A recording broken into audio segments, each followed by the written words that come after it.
Vous connaissez mieux les ressources EduMedia maintenant. Mais connaissez-vous bien les outils et les services qui vous sont offerts et qui vont vous permettre de tirer pleinement profit de l'utilisation d'une ressource? Je vais utiliser ici une animation sur l'arbre phylogénétique, donc en sciences du vivant, et qui s'inspire du très très beau logiciel Phylogène d'ailleurs, que beaucoup de professeurs de SVT utilisent. Donc ici je vais classer une ressource pour pouvoir réaliser, attendez que je me concentre un petit peu, voilà, une sorte d'escalier, et puis je vais vérifier, et je vais être capable ici de cliquer pour réaliser mon arbre phylogénétique, et voir même les taxons si je clique à cet endroit-là.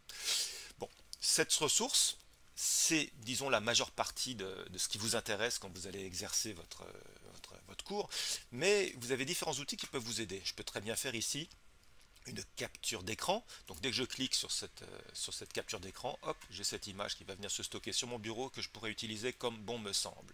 J'ai ici des outils d'annotation. Donc je pourrais très bien venir ici, je sais pas moi, pointer du doigt ce taxon et puis détailler un peu plus, écrire des différentes informations.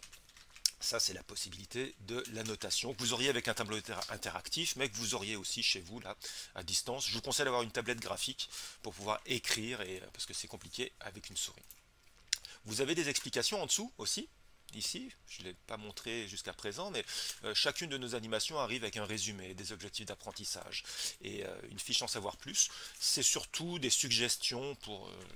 J'imagine que vous connaissez très bien cette thématique, mais les enseignants qui l'enseignent, mais on vient vous proposer des petites pistes. Bon, ça peut aider les élèves qui auront aussi accès à la ressource pour peut-être réviser des choses, mais on sait bien que ce qui est intéressant pour l'élève, c'est la parole de l'enseignant, c'est ce qu'il a vu en cours, et des enseignants ne vont pas utiliser de la même manière cette ressource pour enseigner l'arbre phylogénétique.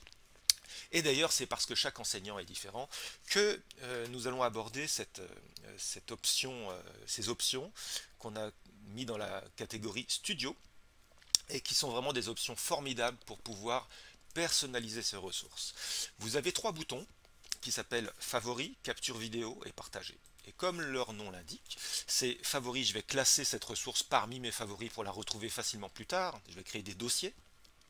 Capture vidéo, je vais en faire une capsule d'explication plus tard, c'est vraiment un outil dont on est très fier puisqu'il n'y a rien à installer, vous n'avez pas de logiciel à prendre en main, vous cliquez là-dessus, c'est totalement intégré dans votre navigateur et vous allez être capable d'enregistrer votre voix, donc ça vous prendra un micro, et pendant que vous capturez aussi l'écran et donc l'animation qui est juste au-dessus. Donc ça, vous êtes capable de réaliser vous-même en quelques clics votre propre capsule vidéo. Vous n'allez pas être dépendant d'autres capsules que vous auriez trouvées sur YouTube et qui ne sont jamais totalement, disons, adaptées à ce que vous voulez faire. Ça va être votre capsule vidéo avec votre voix. Et partager, eh c'est quelque chose qui existe depuis longtemps chez EduMedia et qui a pris encore plus de sens dans les déploiements des écoles à distance et de la continuité pédagogique, c'est que je vais être capable d'avoir un lien authentifié pour que mes élèves puissent accéder à cette ressource directement sans avoir à s'authentifier. C'est-à-dire qu'ils n'ont pas à s'inscrire ou à quoi que ce soit. En utilisant ce lien, parce que je fais partie du lycée Jules Verne et qui est abonné, je vais directement avoir un lien de partage.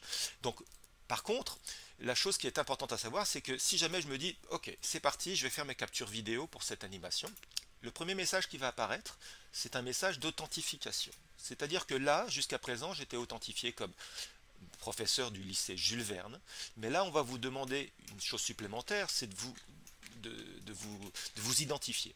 Parce que tous les membres du lycée Jules Verne, professeurs et élèves compris, ont accès à ce que je viens de vous montrer, mais là, vous allez commencer à personnaliser et on va devoir se créer son espace individuel qu'on appelle mon espace prof. C'est totalement gratuit, ça veut dire que soit vous l'avez déjà fait, soit vous allez cliquer sur je n'ai pas encore d'espace prof, et c'est ce que je vais expliquer dans la prochaine vidéo. Nous allons nous créer un espace prof juste avec un email, avec un mot de passe, pour pouvoir ensuite profiter des ressources et des services que je viens de vous montrer.